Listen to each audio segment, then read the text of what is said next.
What if the freedom of living alone wasn't freedom at all? What if behind the silence, the space, and the so-called peace, there's a deeper cost that no one talks about until it's too late? You may have been told that living alone in your 60s or 70s is the reward for a life well lived. Finally, a time to relax, do what you want, and enjoy the quiet. But let me ask you this. When was the last time someone checked on you? When was the last time your phone rang, just because someone missed your voice? This video isn't here to sugarcoat. It's here to tell you the truth. The truth about what it really feels like to live alone as an older adult. Not the version you see in magazines, but the raw, unfiltered reality shared by real people just like you. But don't worry, it's not just about the struggles. It's about solutions. You'll learn how to protect your well-being, stay safe, connected, and emotionally strong, even when no one else is around. Because aging alone doesn't mean you have to feel alone. And today, we'll prove it. 1. Who shows up when you can't call for help? There's a moment, subtle, silent, when independence stops feeling like freedom and starts to feel like vulnerability. You don't notice it at first. Maybe it's when you carry the laundry down the stairs a little slower than before, or when the phone's in the other room and you wonder, what if something happened right now? The truth is, when you live alone past 60, you become your own first responder. There's no one brushing past you in the hallway, no one noticing if the lights haven't been turned on since yesterday. You are the witness to your own silence. But here's the powerful part. You don't have to wait until something bad happens to do something smart. Think of your safety like a garden. You plant little systems of protection long before the storm arrives. Start with your circle. Pick 2 people, a friend, a neighbor, someone kind. Tell them, check in on me every few days. Use technology like a lifeline. A simple smartwatch, a motion sensor nightlight, even a voice-activated speaker can become your silent guardian. One woman I read about leaves her bathroom door slightly open at night, not for airflow, but so that if something goes wrong, someone will notice something's off. There's no shame in planning for the unexpected. In fact, it's a form of self-respect, because being alone doesn't mean being unprotected. It means creating a world where your safety is designed by you, for you. And that, in itself, is a kind of strength. 2. The room is full, but it's just you. There's a strange kind of silence that fills a room when you live alone. Not the peaceful kind, but the kind that makes you pause mid-bite, realizing the only sound is the ticking of the wall clock. And here's what may surprise you. Even the most introverted souls, the ones who always said, "I like being by myself," begin to feel it too. Not the loud loneliness of crowds, but the quiet ache of going days without saying your own name out loud. A woman once wrote, "I love the solitude, but sometimes I just want someone to ask me how my day was, even if I have nothing special to say." That small human need, to be noticed, to be heard, never disappears. So what do you do when your phone stays silent and your doorbell doesn't ring? You build your own rhythm of connection. Here's a fresh approach. Create a weekly ritual called the Coffee Contact Club. Pick 3 people you'd enjoy chatting with, a cousin, an old colleague, a neighbor. Every week, schedule one simple call, just 10-15 minutes, around your morning coffee or evening tea. And if no one's available? There's now something remarkable. Virtual talk rooms for solo seniors. Free, no pressure, audio-only spaces where people over 60 simply drop in and chat, like digital porches across the country.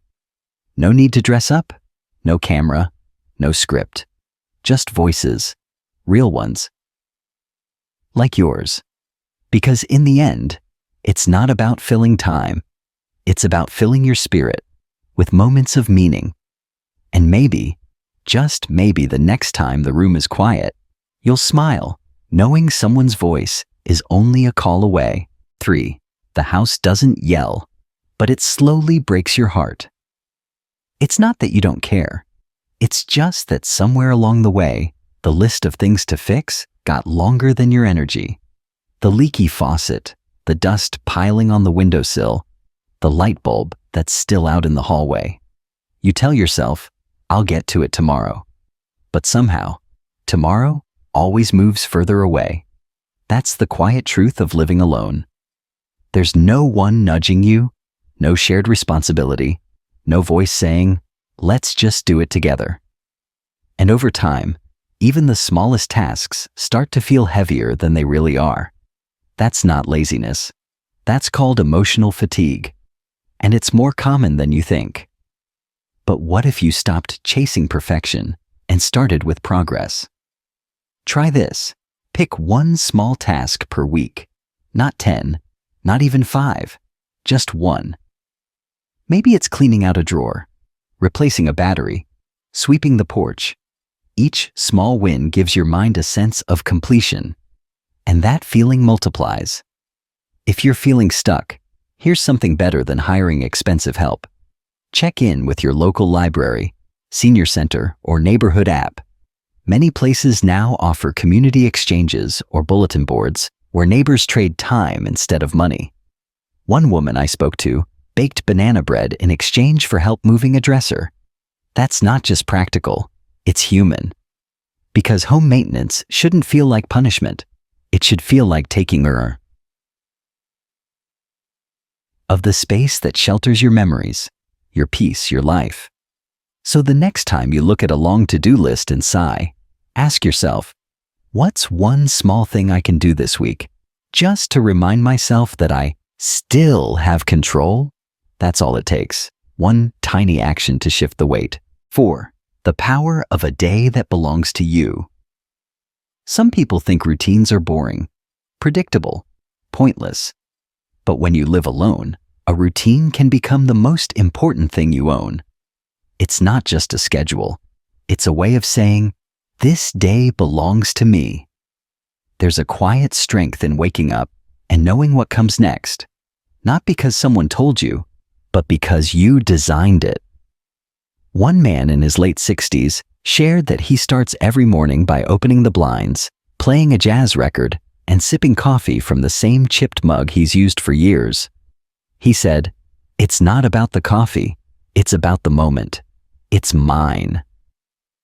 You don't need a complicated plan, just a few anchors that tell your brain, you're home, you're safe, you're alive. Try this. Create a simple 3-step ritual to start your day. Maybe light, movement, and music. Open a curtain and let the sunshine in. Do a gentle stretch, even if it's just lifting your arms and rolling your shoulders. Then play a song that makes you feel good, something that brings you back to life. These small things build structure without pressure, and structure gives you something most people overlook, a sense of meaning. Because when no one else is shaping your day, you get to shape it your way. So the next time someone says routines are dull, smile. Because you know the truth, your routine isn't dull. It's your daily reminder that you still matter. 5.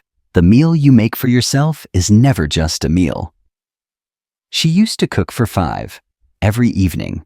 Noise, laughter, plates clinking, stories told between bites. Now it's just her and a quiet kitchen. And for a while, she stopped cooking altogether. Cereal for dinner, crackers for lunch, not because she didn't care, but because no one else was watching. But then one day, something shifted. She lit a candle, heated a small pan, and made a simple meal. A grilled cheese with tomato soup, just the way she liked it. And in that moment, she realized, this isn't about feeding others. This is about honoring myself. When you live alone, cooking becomes less about the recipe and more about the ritual. It's a chance to pause, to savor, to say, I deserve warmth and nourishment too. You don't need big portions or complicated dishes. What you need is presence. A bowl of rice with perfectly sliced avocado. A warm stew simmered slowly, just because it smells like home. You can even create a personal tradition. A table for one night every week. Make it special. Put on music, fold the napkin, use the good dishes. And yes, light the candle. Not because someone's coming over, but because you showed up for yourself. Remember this, eating alone doesn't mean you're unloved. It means you have the freedom to choose exactly what you like, how you like it. And that choice, that care, becomes a quiet declaration. I still matter. So tonight, instead of skipping dinner or settling for something frozen, ask yourself, what flavors make me feel alive? Then go make them, slowly, gently, with joy. 6. The sound of being alone, and the sound of coming back to yourself. There's a moment, usually in the evening, when everything gets quiet. The dishes are done, the TV is off, the sun has slipped behind the trees, and suddenly, the house feels too still. No voices, no footsteps. Just you. And the kind of silence that feels a little too loud. You might wonder, is something missing? Or is this just what alone sounds like now? That silence, when left unchecked, can grow into something lonely. It reminds you that no one's coming through the door, that there are no conversations waiting in the next room. But what if, just for a moment, you stopped thinking of silence as a void and started thinking of it as a canvas? Something you can fill with sounds that comfort, calm, and connect. Imagine starting your day not with the television, but with the soft rhythm of a guided meditation, or an audiobook where someone reads to you like an old friend, or the slow crackle of a fireplace sound on a quiet podcast. There's one called Nothing Much Happens, stories told in a low, soothing voice made to help you feel less alone. Or On Being, deep, reflective conversations about life, loss, and meaning. These aren't just podcasts, they're companions. They remind you that even when no one's physically near, there's still human warmth in the world. One woman told me she plays the same forest sounds every evening while making tea. Birds, a stream, light wind through leaves. She said it makes her feel like the world is still moving, still breathing with her. Because the truth is, you get to choose what your silence sounds like. And in doing so, you turn the ache of absence into a practice of presence. So tonight, instead of letting the silence stretch into emptiness, ask yourself, what sound would bring me back to myself? Then press play, and let the quiet become kind again. 7. Your body doesn't wait. It quietly forgets. At first, you don't notice. You sit a little longer in the mornings. Skip the walk because the weather's off. Tell yourself, I'll move more tomorrow. And then one day, you reach for something on a high shelf, and your shoulder hesitates. Not from pain, but from lack of use. That's the thing about movement. If you don't give it attention, it doesn't punish you. It simply starts to fade. But what if you changed the story? What if movement became a gift, not a chore? A way to greet the day, not something to cross off a list. One woman in her 70s told me she starts each morning with what she calls her quiet stretch. She sits on the edge of her bed, rolls her ankles, raises her arms, twists gently side to side. It takes 3 minutes. No equipment, no sweat, just a signal to her body. I still care about you. You can begin that way too. You don't need a gym. You don't need approval. You just need a promise to yourself. That's why we created something simple, the 15-minute reset. Choose any time of day, morning, after lunch, right before sunset. Walk for 15 minutes, around your home, through the hallway, or just step side to side while your tea brews. And after, write down one thought. Not about calories or steps, but about how it felt. Because this isn't about tracking numbers. It's about rebuilding trust with your own body. You've been through a lot together. And now, in this chapter of life, movement isn't about weight loss or performance. It's about presence. Being here. Being strong enough to live fully, whatever that means to you. So the next time your body whispers, "Get up," try listening. Even for just a minute. Because the more you move with love, the more your body remembers how to carry you. 8. The space between the hours. And what you do with it. No alarms, no meetings, no school bells ringing. For the first time in decades, the day opens wide and asks nothing of you. At first, it feels like a luxury. Time stretching out like a soft road in the countryside. But after a while, that space begins to echo. You look at the clock and wonder, is it really only 10 a.m.? Time, when left unshaped, becomes a fog. You drift, you scroll, you nap. Not because you're lazy, but because no one is guiding the tempo anymore. That's when it hits you. The hardest part isn't filling time. It's owning it. That's where your second act begins. Not with a plan, but with a decision. What if you treated time like a canvas? Not a to-do list, but an opportunity. Imagine dividing your day into 3 gentle zones.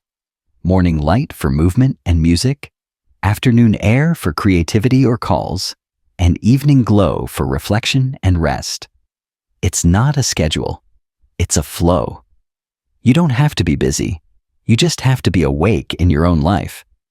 One man I spoke with said he chooses a theme for each day. Mondays are for memory. He writes in a journal. Thursdays are for trying a new recipe. Saturdays are for silence. No news, no phone, just presence. And over time, that rhythm became his balance. Because when no one else tells you what to do, you become the director of your own minutes. You choose the music, the pace, the mood, and that is a beautiful kind of power. So today, instead of asking, "What should I do?" try asking, "What would make today feel like mine?" Then do just one small thing that answers that question. That's how time becomes meaningful again. Not when it's busy, but when it's yours. 9. What you keep and what you set free. It started with a drawer that wouldn't close, then the closet, then the garage. Things gathered quietly over the years. Gifts never used, clothes that don't fit, papers from people you don't even speak to anymore. You didn't plan to keep it all. It just stayed. Because when you live alone, there's no one to say, "Do you still need this?" But deep down, you know. You're ready to let something go. Not because it doesn't matter, but because you matter more. That's the shift. You're not decluttering to get rid of things. You're decluttering to come back to yourself. Here's a gentle idea. Choose one space, a shelf, a drawer, a box. Go slowly. Touch each item. And instead of asking, "Do I need this?" try asking, "Does this still speak to me?" If the answer is yes, keep it. If the answer is no, bless it and release it. One woman shared that she lit a small candle before each decluttering session, not for the things, but for the memories. She said it made the process feel sacred, not stressful. You can do the same, or try creating a goodbye ritual. Taking a photo of something before donating it, writing a line in your journal about what it meant.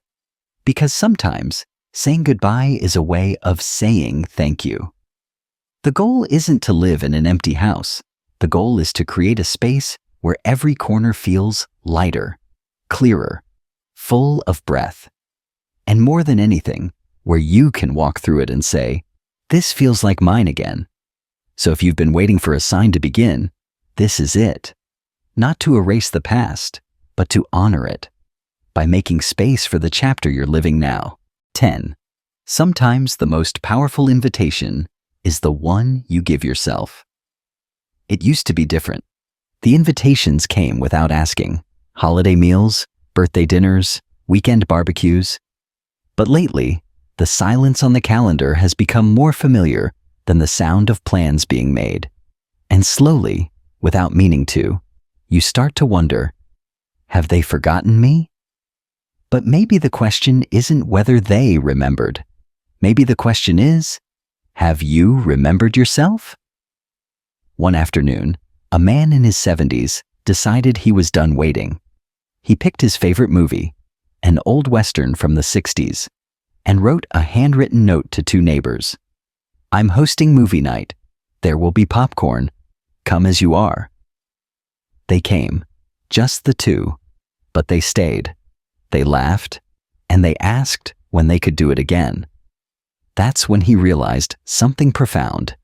You don't need a crowd to feel alive. You just need a moment that feels real. That's where the joy map begins. Not a schedule, not a routine, but a gentle guide back to yourself. Each week, mark down 3 things. 1, new thing to try, even if it's small, like a different flavor of tea. 1 old friend to reach out to, even if it's just a memory you write down. And 1 tiny tradition to bring back, maybe singing while you fold laundry, or wearing your favorite scarf on a regular day. These little actions aren't about being social. They're about being seen, first by yourself, then by others. Because when you show up for your own life, the world starts to respond. So if the silence has been loud lately, ask yourself, what if I made the first move? What if the person I'm waiting for is me? And maybe, just maybe, the invitation you've been hoping for has been in your hands all along. 11. You deserve care. Even when no one's looking. There's a voice inside you that sometimes whispers, why bother? Why bother changing out of pajamas if you're not going anywhere? Why cook a full meal if it's just you at the table? Why light the candle, smooth the bed sheets, or wear the nice perfume when there's no one there to notice? But here's the truth you may have forgotten. You notice, and that's enough. Because self-care isn't about performance. It's about presence. It's about saying, I still matter, even in this quiet room. One man shared that every night before bed, he irons his pillowcase, not because someone told him to, but because he sleeps better knowing he's created softness for himself. That's not routine. That's respect. So what does it look like for you? Maybe it's slicing fruit onto a plate instead of eating from the bag. Maybe it's brushing your hair slowly, not just to get it done, but to remind yourself that touch matters. Maybe it's watering your plants, not because they need it, but because you need it. These aren't small things. These are signals. They say, I'm still here, I still count, and I will care for myself the way I once cared for others. Because self-care isn't a luxury. It's memory of who you've been, of how deeply you've loved, and of the fact that you are still worthy of beauty, of gentleness, of attention, especially when no one's watching. So the next time you think, why bother? Answer back with action. Light the candle, make the tea, lay out the clothes you love, not because someone will see it, but because you will. And that's where love begins again. A gentle goodbye and an open door. If you're still here listening, thank you. It means something. It means you gave yourself time. You gave yourself space. Maybe even a little tenderness. And that's no small thing. Living alone isn't always easy, but it can be beautiful when we choose to live it with intention, with care, with courage. And here's what we want you to know. You're doing better than you think. So before you go, we'd love to ask, what's one little victory you've had lately? Maybe it's a meal you made, a walk you took, a memory you let go of. Share it in the comments. Not for the likes, but for the connection. Because somewhere out there, someone's reading your words and feeling less alone because of them.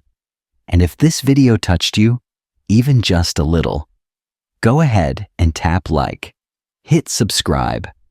It helps us reach more hearts just like yours. Until next time, take care of yourself. You don't need a crowd to be important. You just need to show up for you. And right now, in this quiet moment, you already have.